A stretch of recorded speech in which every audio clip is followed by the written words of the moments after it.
Жасыл технологиялар тек қана өндірісте, зауыттарда, күрделі фабрикаларда болатын дүние емес. Жасыл технологиялар күнделікті сізбен біздің көретін ойын алаңында, тұрғын үйлерде, біздің жайлы орындарымызда да болуы мүмкін. Сәлем достар! Сіздермен бірге мен Назерке Сайлау. Бүгінгі Best Practices үздік экологиялық тәжірибелер бағдарламасында Астана қаласының барлығымыз білетін 5 қарапайым тұрғын үйінде жүргізілген энерго жаңғырту туралы айтатын боламыз. Кеттік! Бүгінгі бағдарламада Астана қаласы Ахмет Жұбанов және Пушкин көшелерінің қиылысында орналасқан 5 тұрғын үй кешенінің энерго жаңғыртуы жайлы тарқатып айтамыз. Бұл жоба Қазақстандағы Біріккен Ұлттар ұйымы даму бағдарламасы мен Қазақстан Республикасының өнеркәсіп және құрылыс министрлігінің серіктестігінің жемісі. Жобаға жаһандық экологиялық қор қаржылай демеу көрсеткен. Жобаның мақсаты инфрақұрылым объектілері мен елді мекендерден шығатын парниктік газдар эмиссиясын азайту. Біз ойлағандай, көміртек шығарындылары тек зауыт, фабрикалар мен ірі өнеркәсіп орындарынан ғана шықпайды. Тұрғын үйлерді ыстық су, жылумен қамтамасыз ету кезінде жану процесі жүріп, қоршаған ортаға едәуір мөлшерде парниктік газдар бөлінеді. Аталмыш халықаралық жоба бұл тұрғын үйлерден бөлінетін СО2 эмиссиясын мүлдем жоймаса да, бірқатар деңгейге төмендеткен. Бұл жүзеге асырылған жоба Жасыл климаттық қордың жаһандық бағдарламасының 4-ші, яғни төмен көміртекті дамуға арналған тұрақты қалалар компоненті бойынша жүзеге асырылды. Қазақстанның бұл бағдарламаға қатысу мүмкіндігі ашылғалы бері еліміздің 15 қаласына жобаға қатысу ұсынысы жіберілді. Бұл жобаға қатысып, Біріккен Ұлттар ұйымы даму бағдарламасының грантына ие болу үшін басты міндет әкімдік тарапынан қаржыландыру болды. Бұл талабымызға келісіп, жобаға зор қызығушылық танытқан Астана қаласының әкімдігі болды. Әкімдік ұсынған 3 тұрғын алаптың ішінен осы Ахмет Жұбанов пен Пушкин көшелерінде орналасқан 5 үйді таңдап алдық. Оған себеп бірден 400 пәтерге энерго жаңғырту жүргізу мүмкіндігі. Жоба бір күнде немесе бір айда іске аса салған жоқ. Ең алдымен 2018 жылы халықаралық және жергілікті сарапшылар зерттеу жұмыстарын жүргізді. Зерттеу жұмыстары кезінде жылу жоғалу тетіктері, тәуекелдер, нысанның энерго жаңғыртуға дайын еместігі арнайы есептеулер арқылы анықталды. Мұндай алдын ала зерттеу жұмыстарын жүргізу біз үшін өте маңызды болды. Өйткені үй 1964 жылы салынған. Сондықтан қабырғалар мен коммуналдық жүйелердің жаңғырту жүргізуге қауқарын тексеру керек болды. Жан-жақты кәсіби зерттеу мен тексеру жұмыстарынан соң 2020 жылды санамағанда 2 жыл ішінде тұрғын үйлерді энерго жаңғырту жобасы сәтті жүзеге асты.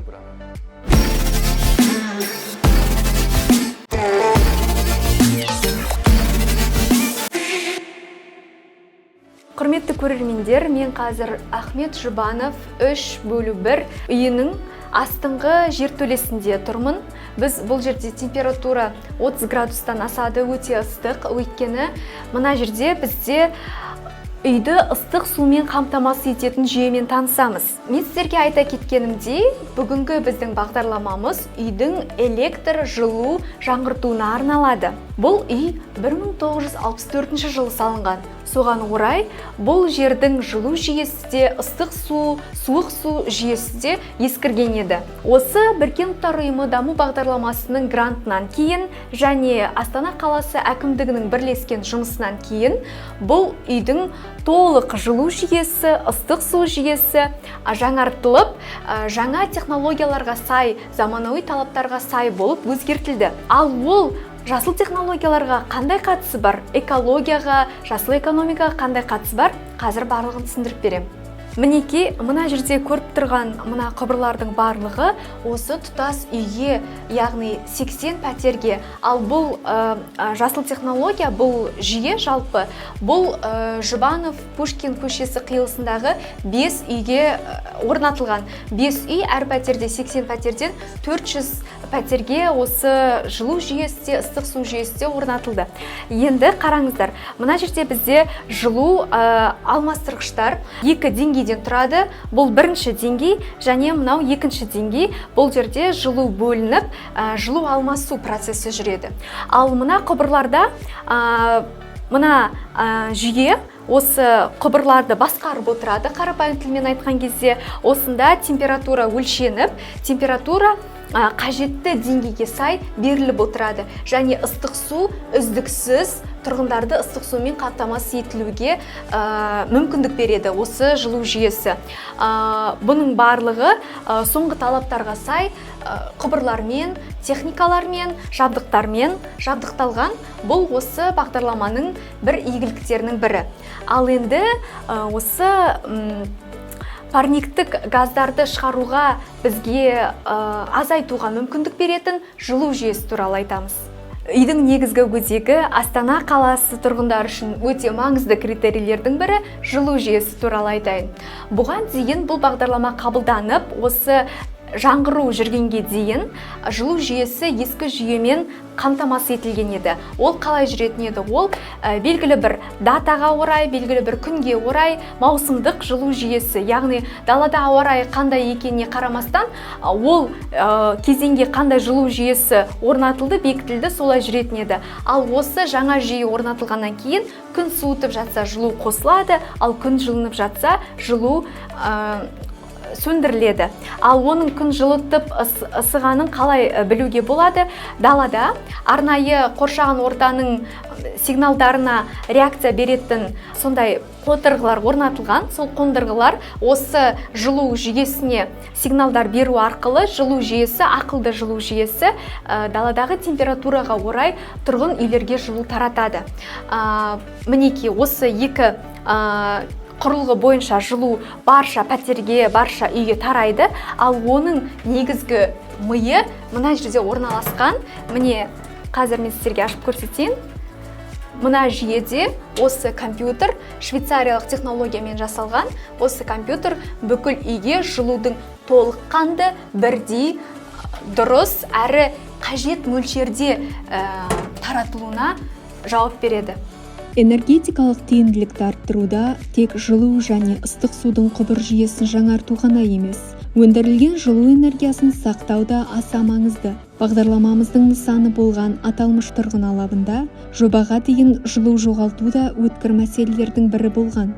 Жаһандық жобаны жүзеге асыру кезінде жылуды сақтау бойынша панельдер арасындағы кеңістікті бітеу, жертөлені жылыту, үйдің шатырына жөндеу жұмыстарын жүргізу, ағаш терезе жақтауларын пластикке алмастыру сияқты бірқатар іс атқарылған. 4 жылға созылған жобаның нәтижесі көңіл қуантарлықтай. Энерго жаңғыртуға дейін 5 үйдің 1 жылда пайдаланатын жылу мөлшері 4332 гидрокалория болса, жаңғыртудан кейінгі көрсеткіш 3337-де 38-ге түскен. Яғни жылу энергиясы 31%-ға үнемделді.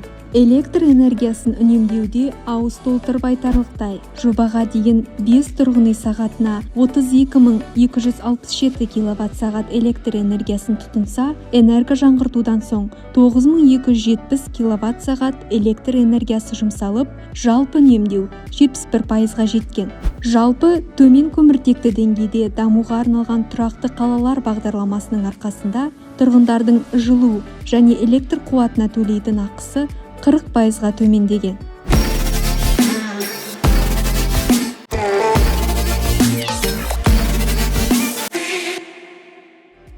Құрметті көрермендер, жаңа ғана біз жертөледе жылу жүйесінің ауа райына сай берілетінін, ауа райына сай үйлерге таратылатынын айтқан едім.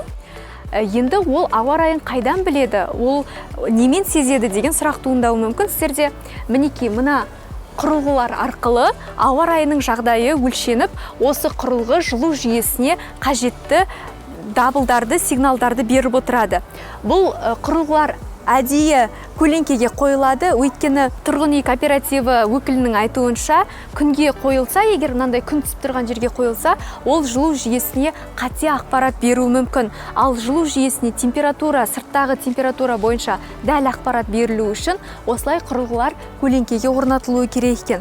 Және тұрғындармен сұхбат жүргіздік. Біз тұрғындар қазіргі таңда осы жүйе орнатылғалы бері біздің үйіміздегі температура талапқа сай және өзіміздің ыңғайымызға сай болып жатыр деп үлкен артықшылықтарын айтып жатыр.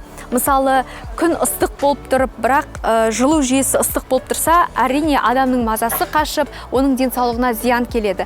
Ал мына құрылғылардың арқасында ауа райына сай жылу жүйесі болғаннан кейін адам да жайлы, көңіл күйі де көтеріңкі болады екен.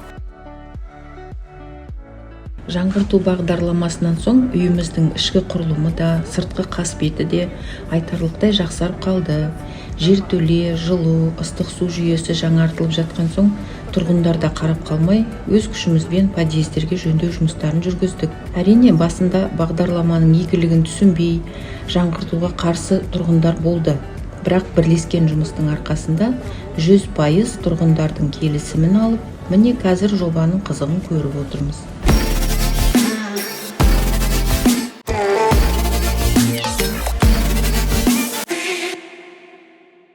Мінеки достар, өздеріңіз куә болғандарыңыздай, бір бағдарламаның арқасында халықаралық ұйым, жергілікті атқарушы орган және әрине тұрғындардың өздерінің бастамасымен ішкі инфрақұрылым жүйесі толығымен ауысып, жылу жүйесі, ыстық су, ауыз су жүйесі жаңарған әдемі сондай орнықты технологияларға куә болдық. Осыдан кейін тұрғындардың коммуналдық қызметке төлейтін ақысы төмендеп, сыртқа шығатын парниктік газдардың да мөлшері айтарлықтай азайған. Және көріп тұрған болсаңыздар, жасыл технологияға өту тек қана ішкі инфрақұрылымдық жүйеде күрделі негізде ғана емес, тұрғындардың өз бастамасымен сыртқы эко-френдли болумен де аяқталған екен. Көрсең көз тоймайды, қуанышты, сондай әдемі аула шыға келді. Бұдан біздің түйетін сабағымыз әр адамның эко-френдли болуы, жасыл технологияларға өтуі біздің өзімізден басталады. Өз қолымыздан келетін кішкентай әдеттеріміз арқылы біз қоршаған ортаны аялауға кішкентай болсын үлесімізді қоса аламыз. Сіздермен бірге болған Best Practices бағдарламасы келесі кездескенше.